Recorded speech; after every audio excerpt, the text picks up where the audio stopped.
Hey guys, welcome to my channel. सबसे पहले तो आप सबको इस होली होली की बहुत बहुत शुभकामनाएं।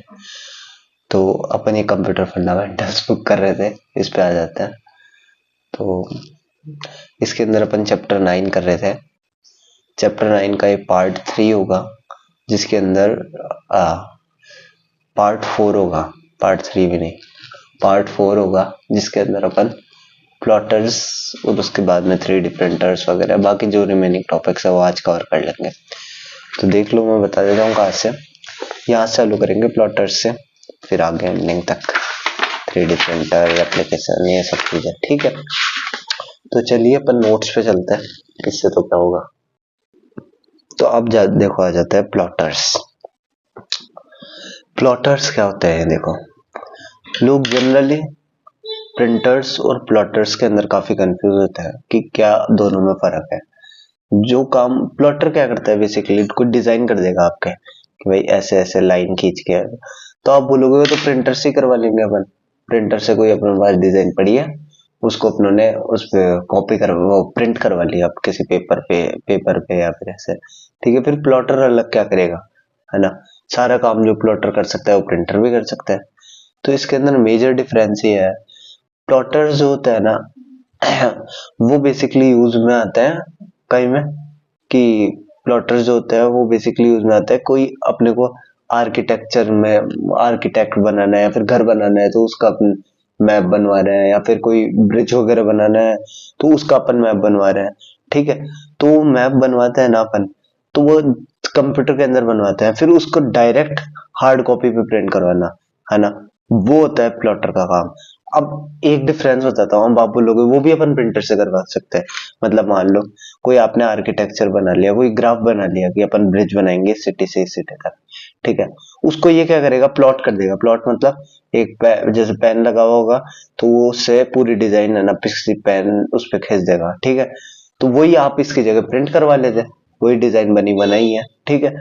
पर इसके अंदर मैं बता रहा हूँ मेजर डिफरेंस, वो पेन यूज नहीं करता। एक आगे आप देखोगे उसके अंदर नीडल भी यूज करता है, नीडल और नीचे की साइड लोहे की प्लेट, तो वो नीडल से पूरा का पूरा प्लॉट कर देगा।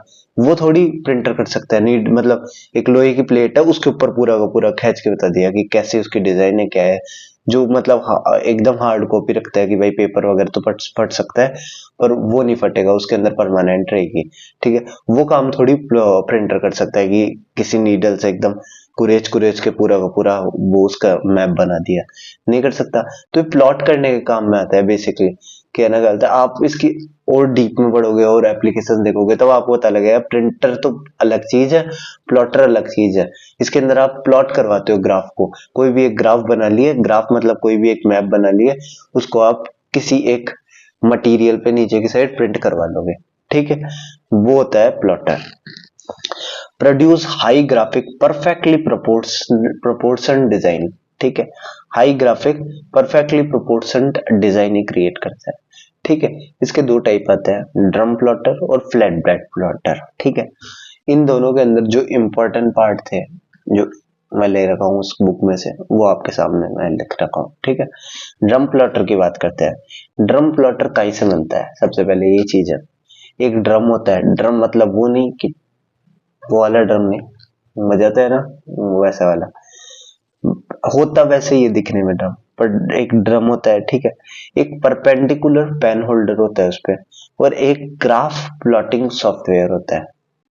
तो देखो, मैं इसको समझाने के लिए लेट से मैं एक करता हूँ, ठीक है। जैसे मान लो ये है चश्मे का डब्बा, ठीक है। इसको समझ लो ड्रम है, ठीक है। और ये दोनों परपेंडिकुलर पेन होल्डर है, ठीक है। तो ये ऐसे लगे हुए हैं, तो ड्रम तो क्या है, ये उस पेपर या मीडियम पे ऐसे ऐसे घूमता रहेगा, आगे पीछे इधर और इधर, ठीक है। और परपेंडिकुलर ही फिक्स है इस पे, ठीक है। घूमता रहेगा, इनके साथ आगे जाएगा पर ये नहीं घूमेगा, ठीक है। इस पे अटैच है, ठीक है। ऐसे ये कैसे घूमेगा, ये घूमेगा लेफ्ट टू राइट, इधर इधर, और ये घूमेगा इधर इधर। तो जैसे ये दो पेन होल्डर लगे हुए हैं, ठीक है, लेट से ऐसे, ठीक है। अब मुझे कुछ भी डिजाइन बनानी है, मुझे अगर आगे जाना है तो ड्रम घूम के आगे चल जाएगा, मुझे अगर थोड़ा सा इधर लेना है तो ये, मुझे लेट से आर्क बनाना है एक, ठीक है। ऐसे तो मैं कैसे करूंगा, ऊपर इसको भी लेता जाऊंगा, इसको भी लेफ्ट राइट घुमाता रहूंगा, तो एक आर्क ऐसे क्रिएट हो जाएगा। ठीक है, तो ऐसे ये काम करता है, मतलब ये तो काम करेगा ऊपर से नीचे आने का, ये काम करेंगे लेफ्ट टू राइट जाने का। अब आप इसके अंदर ही ये मल्टी कलर के, जैसे ये तो ब्लैक है, आप मल्टी कलर के अगर पेन यूज करोगे पेन होल्डर पे, ठीक है, यहाँ पे लगा हुआ होता है पेन होल्डर, उस पे आप मल्टी कलर के अगर यूज करोगे पेन होल्डर, तो उससे क्या होगा, उससे आप कलरफुल डिजाइन बना पाओगे, प्लॉट कर पाओगे। तो ये है। ठीक है, फिर अपन आगे चलते हैं। आगे अपने पास ये देखो वही आ जाता है, ड्रम तो क्लॉकवाइज मूव करता है, एंटी क्लॉकवाइज, पेन और pen left to right, right to left move करता है। ठीक है, इसके अंदर एक ग्राफ प्लॉटिंग सॉफ्टवेयर होता है। अब ये बताएगा कौन कि भाई तू आगे जा और पेन को थोड़ा लेफ्ट घूमना है ना, साथ साथ में अब केवल इसको ऊपर की साइड जाना है, इसको इधर जाना है, वो सब एक ग्राफ प्लॉटिंग सॉफ्टवेयर होता है, वो गाइड करता है कि अब तुम ये करो, तुम ये करो। ठीक है, can use multi coloured pen and pen holder and make multi colour का। ठीक है, मल्टी कलर के पेन यूज कर सकते हो ताकि एक आप कलरफुल प्लॉट कर सको ग्राफ को। फिर अब में आता है फ्लैट बेड प्लॉटर। ठीक है, फ्लैट बेड, इसका मतलब साफ ही लग रहा है, फ्लैट होगा और एक बेड मतलब एक सीधा सा एक स्ट्रेट वो होगा, नीचे की साइड मटेरियल यूज। अब इसके अंदर टोटल क्या क्या यूज में आते हैं वो देखो। एक तो आता है रेक्टेंगुलर फ्लैट बेड टेबल, एक टेबल आती है, नॉर्मल टेबल अपन समझ सकते हो आप वैसे ही। ठीक है, वन और मोर pen holder on table surface, table surface पे एक या एक से ज्यादा पेन होल्डर होता है। ठीक है, ग्राफ प्लॉटिंग सॉफ्टवेयर, एक ग्राफ प्लॉटिंग सॉफ्टवेयर। अब इसमें कोई ड्रम वगैरह नहीं होता, इसके अंदर पेन पेन होल्डर लगाओ, वो खुद ही खींचता रहेगा चारों तरफ लेफ्ट राइट। उसके अंदर तो ड्रम कर रहा था कि आगे पीछे, और केवल वो इधर इधर घूम रहे थे। ठीक है, इसके अंदर केवल पेन सारा काम करेगा। ठीक है, एक ग्राफ प्लॉटिंग सॉफ्टवेयर। अब देखो अपन रेक्टेंगुलर फ्लैट बेड टेबल पे क्या लगा सकते हैं, मतलब क्या लगा सकते हैं, इसका मतलब ये हुआ कि आप ग्राफ प्लॉटिंग सॉफ्टवेयर में या तो पेपर का यूज कर सकते हो। ग्राफ प्लॉटिंग सॉफ्टवेयर क्या, रेक्टेंगुलर फ्लैट बेड टेबल में या तो पेपर का यूज कर सकते हो। मतलब जैसे ऐसे ही समझ लो, ये टेबल है, ठीक है, इस पे मुझे बनाना है, प्लॉट करना है कुछ, तो या तो मैं इधर की साइड पेपर लगा दूं, फिर उसके ऊपर प्लॉट कर दूं, या फिर मैं क्या करूं, एक पतली सी है ना डालते उसकी सीट लगा दूं, आयरन की सीट लगा दूं, फिर उसके बाद प्लॉट करूं। तो उन दोनों में क्या क्या चाहिए होगा। अगर मैं पेपर यूज करूंगा तो मुझे पेन से ड्रॉ करना पड़ेगा, ये तो मुझे भी पता है, पेन से ड्रॉ होगा पेपर में, वो कोई वो तो ला सकता, कोई कुल्हाड़ी वगैरह। अगर प्लास्टिक या मेटल की सीट हुई, इनकी सीटों पे भी प्लॉट करते हैं, ध्यान रखना। तो एक शार्प एज नीडल लगेगी उस पे, पेन से तो खींच नहीं सकते। ठीक है, उस पे एक नीडल जो कि कुरेस से पूरे को पूरा वो ग्राफ वो बना देगी अपना ग्राफ। ठीक है, इसके अलावा जो ग्राफ प्लॉटिंग सॉफ्टवेयर है उसके अंदर pen plot desired output on fixed paper, उसको फिक्स अटैच कर देते हैं, ऐसे नहीं कि भाई पेपर ऐसा कैसा रख दिया, अटैच कर देता है चारों तरफ, फिर वो प्लॉट कर देता है। ठीक है, इसके अलावा beds on which paper spread sizes can very. ठीक है, जो बेड्स आते हैं जिनके ऊपर आप पेपर या पेन वो लगाते हो, ठीक है, वो अलग अलग साइज के आते हैं। स्मॉल A4 साइज का आता है, A4 साइज मतलब 8x11 इंच का पेज आता है। ठीक है, लार्ज भी आता है, बड़े बड़े जिसके अंदर बड़े आर्किटेक्चर को फिट करना पड़ता है, जैसे 20 से 50 फीट तक के भी आते हैं, ये आपको याद करने पड़ेंगे। ठीक है, तो फ्लैट बेड पॉटर में आप ये याद रख लेना, जो बुक के अंदर दे रखा है वही मैं आपको इसके अंदर बता रहा हूँ। ठीक है, मटेरियल क्या यूज होता है, ठीक है, कैसे काम करता है वो, ठीक है, पेपर और प्लास्टिक या मेटल शीट दोनों यूज होती है, उनमें से कौन कौन सी चीजें आप इसके अंदर लगा सकते हो। इसके अलावा जो बेड्स आते हैं उसके अंदर वो कौन से साइज के आते हैं, स्मॉल साइज के भी आते हैं, लार्ज साइज के भी आते हैं, 8x11 इंच के भी, 20 से 50 फीट तक के भी आते हैं। ठीक है, इसके बाद आते हैं 3D प्रिंटर्स। ये तो देखो आजकल बहुत ज्यादा चलन में चल रहा है, आप यूट्यूब पे भी देखते होंगे, और कि कितना 3D प्रिंटर्स, मतलब ये क्या करता है, 3D प्रिंट कर देता है पूरा। मुझे चश्मे का ये बनवाना है, ठीक है, मैं उसको बता दूंगा, उसका 3D मॉडल ले दूंगा, पूरा का पूरा वो स्क्रैच से ऐसा का ऐसा मुझे बना के दे देगा 3D के अंदर। ठीक है, वो होता है 3D प्रिंटर। ठीक है, तो ये क्या करता है, दो टेक्निक्स यूज करता है 3D प्रिंटर बनाने के लिए। या तो यूज करेगा एडिटिव मैन्युफैक्चरिंग AM, या फिर करेगा सब्ट्रैक्टिव मैन्युफैक्चरिंग। एडिटिव मैन्युफैक्चरिंग क्या है, ठीक है, एडिटिव मैन्युफैक्चरिंग बेसिकली ये है कि इस पेन के मैं लेट से 1000 टुकड़े कर दिया, तो सबसे नीचे ही नीचे वाला 1000वां टुकड़ा है ना, पहले वो उसको बिछाएगा क्योंकि वो एक 2D शेप के अंदर ही हुआ। ये कैसे बना है 3D शेप में? अगर मैं इसकी एक एक लेयर्स मान लो इसको 1000 लेयर्स में तोड़ दिया, फिर एक एक को वापस जोड़ते जाऊं तो ये पूरा पैन बन जाएगा। तो बस ये भी वही टेक्निक यूज करता है। इसको मैं सबसे नीचे यहाँ से काटा, जो बनाना उसको उसके ऊपर एक मटेरियल बिछा देगा, वो एक पिघला हुआ मटेरियल बिछा देगा, वो सूखने के बाद वैसे ही हो जाएगा। फिर ऐसे बिछाते इस पैन को क्रिएट कर देगा। ठीक है, वो होती है एडिटिव मैन्युफैक्चरिंग। धीरे धीरे ऐड कर करके लेयर पे लेयर क्रिएट कर देगा। फिर आती है सब्ट्रैक्टिव मैन्युफैक्चरिंग। ये होती है कार्विंग, या फिर कार्विंग ही बोलते हैं, है ना। जो मूर्तियां मंदिर में बनी हुई रहती है ना, वो कैसे बनी हुई रहती है? एक पत्थर का ढांचा रहता है, उसको खोद के पूरा एक मूर्ति क्रिएट कर देता है। बढ़िया, मतलब एक पूरी मटेरियल है, उसमें सब्ट्रैक्ट करते जा रहे हैं चीजें, है ना, इसके अंदर ऐड करते जा रहे हैं। तो दो टेक्निक्स यूज होती हैं। तो सब प्रिंटर्स, जितने प्रिंटर्स है वो सब एडिटिव मैन्युफैक्चरिंग के पे काम करता है। कोई भी इस पे एसएम पे काम नहीं करता। ठीक है, सब एएम पे काम करते हैं।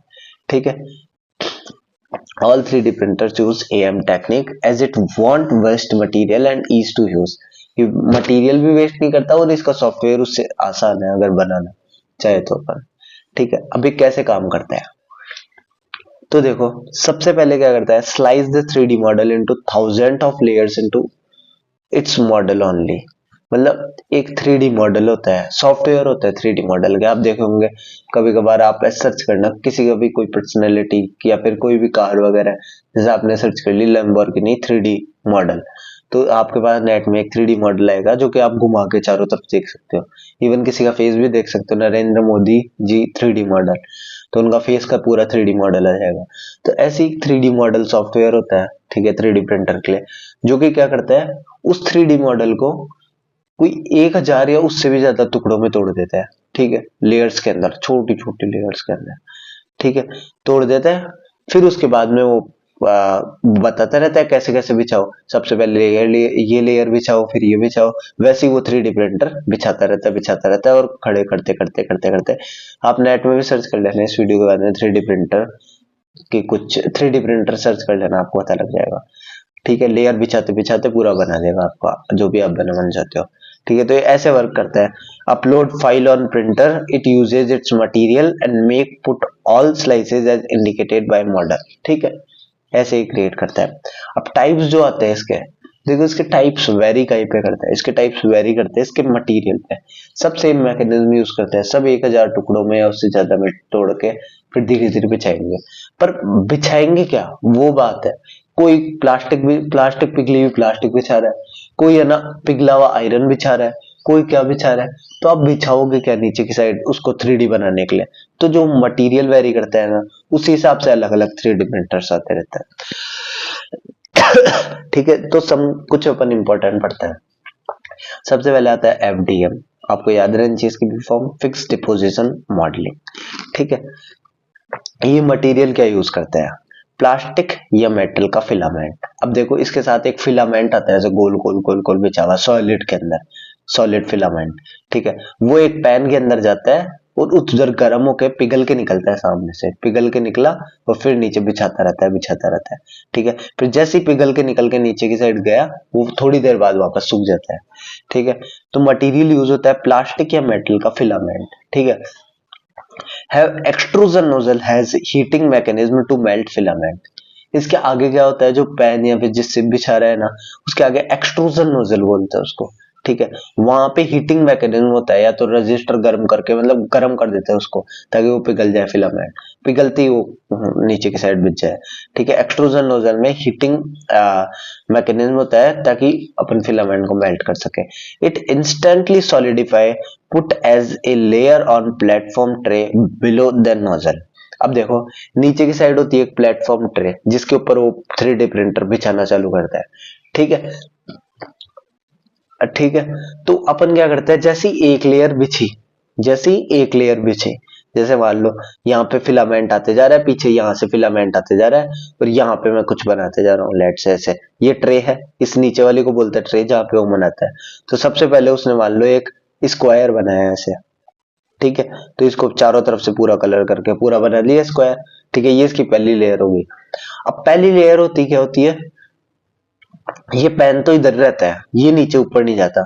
ये ट्रे है ना, ये तो एक लेयर जितनी मोटी बनी है उतना नीचे चल जाएगा, ताकि इस पेन को बिछाने में और दिक्कत ना हो। मान लो यहाँ से चालू किया, ठीक है, गौर से देखो, यहाँ से चालू किया, ठीक है, अब ये थोड़ा सा नीचे हो जाएगा, पहली लेयर बिछती इतनी मोटी है, जितनी मोटी लेयर है, फिर ये अगली लेयर में बिछा देगा, फिर थोड़ा सा और नीचे चल जाएगा, अगली लेयर में बिछा देगा, फिर थोड़ा सा और नीचे, अगली लेयर में, ऐसे जाता जाएगा, ठीक है। और ये सॉलिडिफाई हो जाता है, जैसे बिछ गया, बिछते सॉलिड उसी वक्त वापस सॉलिड बन गया, ठीक है। Under control by CAM software, CAM software के कंट्रोल में रहता है। कैम मतलब कंप्यूटर एडेड मैन्युफैक्चरिंग, ठीक है, इसके कंट्रोल में रहता है, ये सॉफ्टवेयर यूज होता है इसके अंदर, आपको याद रखना है सब चीजें, ठीक है। Platform tray bellows down at the size of layer after it's put down, मैं बताया था, जैसे ही आप वो लगा लोगे वैसे ही नीचे होता जाएगा, नीचे होता जाएगा ट्रे, और आप बिछाते जाओगे और एक 3D मॉडल आखिर में एक क्रिएट हो जाएगा। आपको अगर कलर प्रिंटर यूज करना है तो आप मल्टीपल सप्लाई रील यूज कीजिए, जो मेटल और उसकी रील है ना वो अलग अलग कलर की यूज कीजिए, तो आपको एक 3D फॉर्म मिल जाएगा, 3D आउटपुट मिल जाएगा, ठीक है, 3D कलरफुल आउटपुट। फिर इसके बाद में जो इंपॉर्टेंट आता है वो आता है STL या DLP, stereo lithography digital light processing. ये दोनों अलग है या एक है? ये दोनों अलग है। अलग किस मायने में? ऑलमोस्ट सब चीज में सेम है, बस एक चीज में डिफरेंस आएगा, वो अपन नीचे देखेंगे, ठीक है। दोनों के दोनों यूज करते हैं फोटो पॉलीमराइजेशन टेक्निक, इसके अंदर जाने की जरूरत नहीं है, आप बस ये याद रख लो, फोटो पॉलीमराइजेशन टेक्निक यूज करते हैं दोनों। Vat tube tank of photo sensitive resin sticky substance, इसके अंदर जो मटेरियल यूज होता है वो कहीं में रखा हुआ रहता है, वो एक ट्यूब या टैंक के अंदर रखा हुआ रहता है, एक जगह रहती है, जैसे उसके अंदर रील थी वैसे इसके अंदर एक ट्यूब या टैंक होता है जिसके अंदर फोटो सेंसिटिव रेजिन नाम का मटेरियल रखा हुआ रहता है, ठीक है। ये स्टिकी सब्सटेंस होता है चिपकने वाला, ठीक है। ये मटेरियल होता है फोटो सेंसिटिव रेजिन, जो कि एक वाट के अंदर रखा हुआ रहता है, इसे वाट भी बोल लो, ट्यूब भी बोल लो, टैंक भी बोल लो, कुछ भी बोल लो, और ये स्टिकी सब्सटेंस होता है, ठीक है। Spray through nozzle on tray as ultra thin layer and solidify through a light source, ठीक है। अब ये क्या करता है, स्प्रे करता है और बहुत पतली लेयर में, आप खुद सोचो, एक तो बिछा रहा है कोई सॉलिड करके, एक स्प्रे कर रहा है, स्प्रे तो एकदम पतली लेयर में होगा बहुत ज्यादा, ठीक है, तो अल्ट्रा थिन लेयर में आता है, पर ये रहता उस वक्त भी लिक्विड फॉर्म में है, फिर इसको सॉलिड फॉर्म में कन्वर्ट करने के लिए एक लाइट गिरती है, वो उसको सॉलिड फॉर्म में कन्वर्ट करती है, समझ रहे हो, मतलब ये एक वाट ट्यूब टैंक में रखा हुआ रहता है, ठीक है, मतलब एक पानी से ही समझो, पूरा लिक्विड सा, ठीक है, रखा हुआ रहता है, फिर एक स्प्रे करता है, उसको स्प्रे करके एक लेयर बनाते हैं अपन, ठीक है, तब भी वो गीली रहती है, उसको सुखाने के लिए, सॉलिड करने के लिए अपन लेजर वो लाइट्स का यूज करते हैं, ठीक है, लाइट उस पर गिरेंगे वो सॉलिड हो जाएगा, ठीक है, और अल्ट्रा थिन लेयर रहती है इसके अंदर। कलर प्रिंटर अगर अपने को बनाना है तो अपन मल्टीपल अलग अलग रंग के वो को ले आएंगे फोटो सेंसिटिव रेजिन, और मल्टीपल वाट्स के अंदर रखेंगे, वाट्स के अंदर, ठीक है। अब इसको सॉलिडिफाई करने के लिए जो लाइट है वो डिफर करती है STL stereo lithography, DLP digital light processing में। अगर अपने को STL में उसको सॉलिड करना है तो अपन लेजर का यूज करेंगे, अगर अपने को DLP में अगर उसको सॉलिड करना है, उस किसको, फोटो सेंसिटिव रेजिन की बिछी हुई लेयर को, तो अपन ट्रेडिशनल आर्क लैंप का यूज करेंगे, ठीक है। ये इसके अंदर डिफरेंस है, आपको याद रखना है, ठीक है। अब अपन नीचे चलते हैं, नीचे अपने पास आता है सेलेक्टिव लेजर सिंटरिंग, सिंटरिंग का मतलब होता है फ्यूज, ठीक है, सेलेक्टिव लेजर सिंटरिंग SLS। इसके अंदर मटेरियल क्या होता है, इसके अंदर होता है पार्टिकल्स, देखो सबसे पहले में क्या थे, लंबे लंबे से फिलामेंट्स थे, तार से थे लंबे लंबे से, इसके अंदर पिछले वाले में लिक्विड फॉर्म में था, इसके अंदर पार्टिकल फॉर्म में, होली का रंग होता है ना वैसे पार्टिकल फॉर्म में, पार्टिकल ऑफ प्लास्टिक, या तो प्लास्टिक का पार्टिकल होंगे, या फिर क्रीमिक के पार्टिकल होंगे, या फिर ग्लास पाउडर फॉर्म में होगा, ठीक है, ग्लास पाउडर फॉर्म में होगा, तो ये रहते हैं अपने पास इसके मटेरियल, ठीक है। High power laser beam to melt, सबसे पहले एक बहुत ज्यादा हाई पावर की बीम गिरती है, उससे क्या होता है, मेल्ट हो जाता है, मेल्ट होकर फ्यूज, फ्यूज यानी निकाल देते हैं उसको लेयर पे बिछाने के लिए, ठीक है। हाई पावर की लेजर बीम गिरता है ताकि वो मेल्ट हो जाए और फ्यूज हो जाए। Excess unmelted powder uses in next printing, जो अपने पास एक्सेस पाउडर आ गया जो कि अनमेल्टेड, मेल्ट नहीं हुआ, वो अपन अगली प्रिंटिंग में यूज कर लेंगे, ये तो अपने को पता है, ठीक है, बुक में लिख रखा था इसलिए मैं लिखा हूँ। ठीक है, तो इसके अंदर बेसिकली समझ गए ना क्या है, इसके अंदर पाउडर फॉर्म में रहता है, वो पाउडर फॉर्म प्लास्टिक, क्रीमिक या ग्लास का होता है। ठीक है, इसके बाद एक हाई लेजर बीम गिरती है, वो बीम गिरने से वो मेल्ट हो जाता है, मेल्ट होकर आप उस लेयर बिछा सकते हो इजीली। ठीक है, सिंपल है बस ये। इसके अंदर एक पार्ट और आता है DMLS, अब आपको ये याद रखनी है full form, DMLS direct metal laser sintering. इसके अंदर काई का यूज कर सकते हैं, इनके अंदर प्लास्टिक का यूज करते हैं, ग्लास का यूज कर सकते हैं, इसके अंदर करता है मेटल का यूज, मतलब डायरेक्ट मेटल का ही बना हुआ आएगा जो टूटेगा ही नहीं, तोड़े ही नहीं टूटे, उसकी 3D प्रिंटिंग करेगा ये।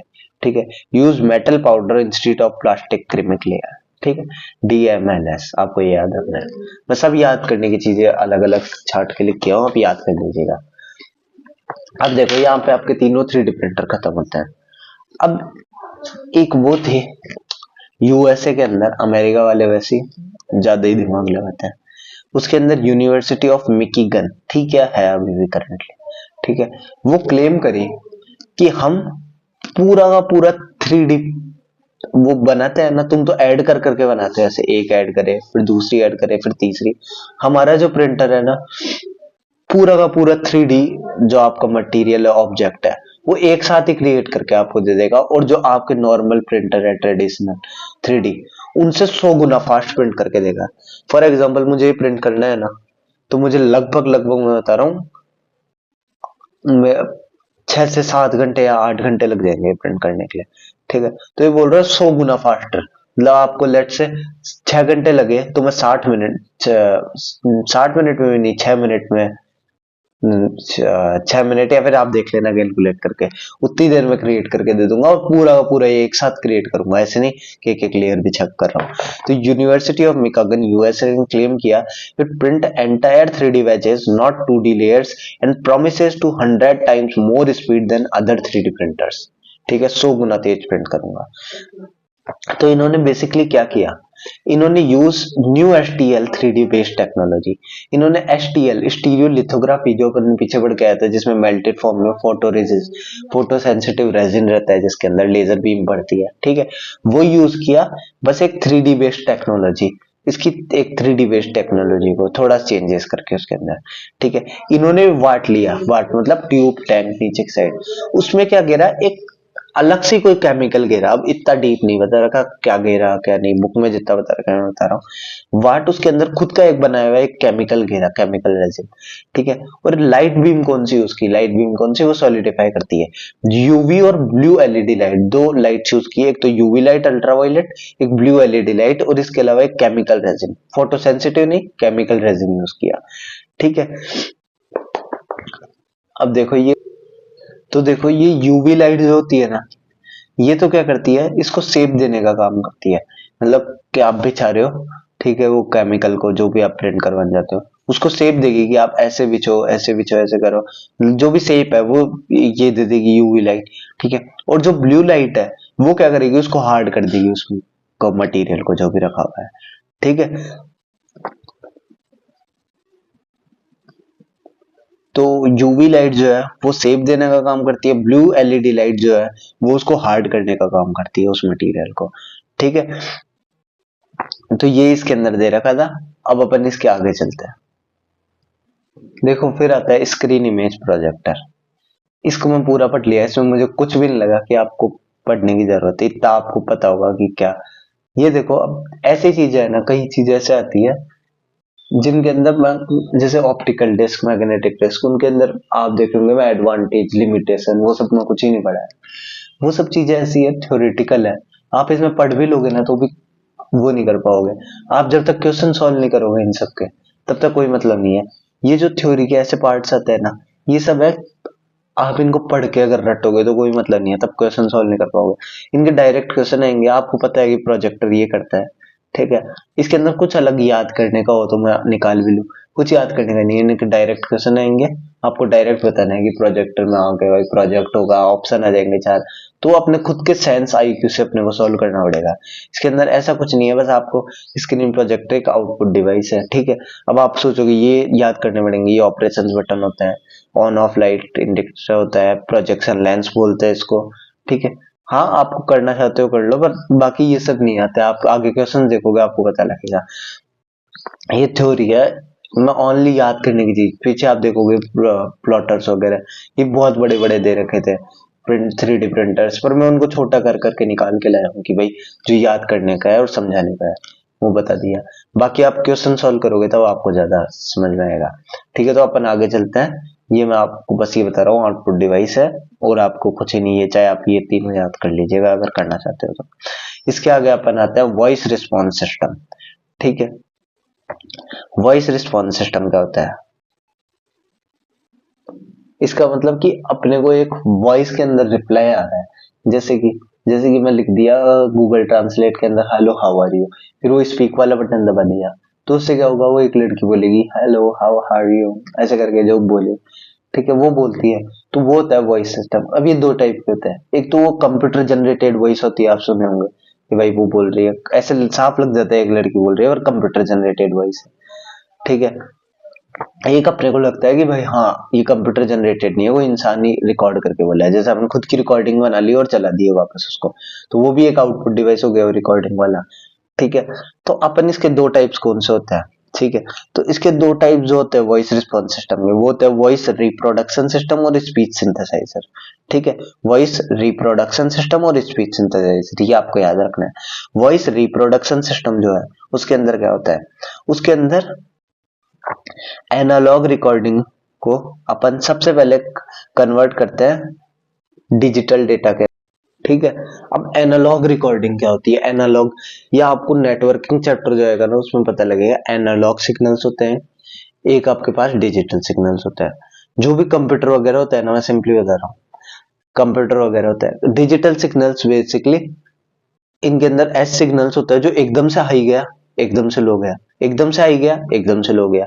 जो कंप्यूटर में होता है जीरो, एकदम से वन, जीरो वन, इनके बीच में कोई वो वैल्यू नहीं आती कि भाई 0.5 आ गई, 0.6 आ गई। एनालॉग सिग्नल्स वो होते हैं ऐसी वाली वेव्स, आप देख होंगे लगातार जो कि बढ़ती करती रहती है, ऐसी वाली, जो कि 0, 0.1, 2, 3, 0.4, 0.5 ऐसा करते करते 1 तक आ गई, फिर वहां में गिरती गई, उसे बोलते हैं एनालॉग सिग्नल। तो अपन जो साउंड वेव निकालते हैं ना, वो ये वाली होती है एनालॉग सिग्नल्स। ठीक है, तो वो कन्वर्ट होती है डिजिटल में। डिजिटल में कैसे आती कन्वर्ट होती है, वो आप नेटवर्किंग में पढ़ोगे, मॉड्यूलेशन डिमॉड्यूलेशन टेक्निक्स होती है। ठीक है, तो बेसिकली एनालॉग रिकॉर्डिंग को डिजिटल में कन्वर्ट करती है, फिर अपने उसके अंदर सेव हो जाती है। ठीक है, वॉइस रिप्रोडक्शन में अपन जो भी बोले उसको डिजिटल में कन्वर्ट करके सेव हो गई। ठीक है, फिर अपन जैसे ही सुनते हैं वो वापस डिजिटल को उसके अंदर कन्वर्ट कर देती है एनालॉग में। सिंपल सी बात है, एनालॉग को डिजिटल में कन्वर्ट की, जब सुनना चाहता है तब डिजिटल को एनालॉग में कन्वर्ट कर दी। एनालॉग अपने को समझ में आती है, डिजिटल कंप्यूटर को समझ में आती है। ठीक है, दूसरा वॉइस रिप्रोडक्शन सिस्टम, इसके अंदर अपनी जनरेटेड वॉइस अपने को सुनाई देती है, जो मैं बोल रहा था ना, एक तो कंप्यूटर जनरेटेड है, एक अपनी वाली। तो अपनी जो आवाज है वो अपने को ऐसे कैसे सुनाई देती है कि ह्यूमन वॉइस है अपनी। ठीक है, इसके बाद में आता है स्पीच सिंथेसाइजर। ये वही है जो क्या, कंप्यूटर जनरेटेड वॉइस जो अपन सुनते हैं कि भाई वो क्या बोल रही है। ये कैसे बनती है, इसको हर वर्ड सिखा देते हैं। ये क्या लिखा हुआ है, ये लिखा हुआ है इनटू, तो इनटू उसके अंदर फीड करती है, कंप्यूटर कैसे बोलेगा। ये क्या लिखा हुआ है स्पोकन, स्पोकन उसमें फीड हो गए, ऐसे बोलेगा। ठीक है, या फिर इसके और छोटे छोटे टुकड़े करके, एस पी अगर बोल रहे हैं तो इस ऐसे करके बोलना है ना, ओके बोल रहे हैं तो ऑक, एन बोल रहे हैं तो एन, तो स्पोकन, है ना। तो ऐसे करके उस कंप्यूटर को सिखा दिए गए। अब ये जो छोटे छोटे कंबाइन करता है ना, इन्हें बोलते हैं फोनिम्स। इसे जो बोल रहा फोनिम्स बोलते हैं। Speech synthesiser convert text information into spoken sentence to produce speech. It combines basic sound units called phonemes. ठीक है, बेसिक साउंड यूनिट्स एक एक छोटी छोटी इंफॉर्मेशन इसको दे देता है, फिर कंबाइन करके वो कंप्यूटर टाइप से बोल देता है। ठीक है, from a given text information it combines the sequence of word into phonemes, amplifies it, amplify मतलब उसमें सिग्नल की स्ट्रेंथ देता है, and produce the output through a speaker. ठीक है, सिंपल सा था ये। ठीक है, रिप्रोडक्शन सिस्टम, स्पीच सिंथेसाइजर, तो आपको ये याद करना है। इसी के साथ आपका चैप्टर खत्म होता है। Thank you and have a nice day.